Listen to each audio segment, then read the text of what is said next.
While you're at Goldman Sachs, did you ever oversee or establish any Africa specific funds, or did you know? Well, during my days as the research guy, running Goldman's fabulous economics department, I was the first person to make sure we started doing some Africa research. In fact, I employed a young lady that's become very famous, Dambisa Moyo, who you probably met, who did that job for us very briefly. She went on to better and more wonderful things as an individual.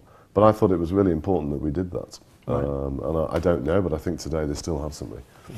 When I joined the asset management division, we considered having a devoted African fund. But we declined the decision to set one up because we knew we'd be able to raise a lot of money, but we were worried it would dilute some of the other things we were doing in the emerging market space.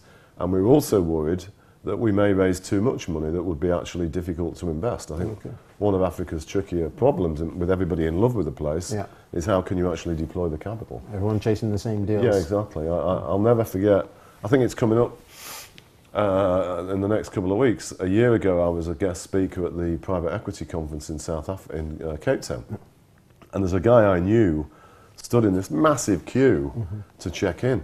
And I'm like, well, what are you doing here? And he said, isn't anybody who's anybody here these days? And I'm like, oh, not sure that's a good sign. Because you've got to be, I often say, you have to be careful of a lazy consensus. So going back to the question I asked, people should ask themselves, is there something really different going on, or is it just because of QE and perhaps what I call the old China boosting commodity prices? Right. It's a very important question that people should. Doing business in Africa, you can't afford to be without Africa Investor.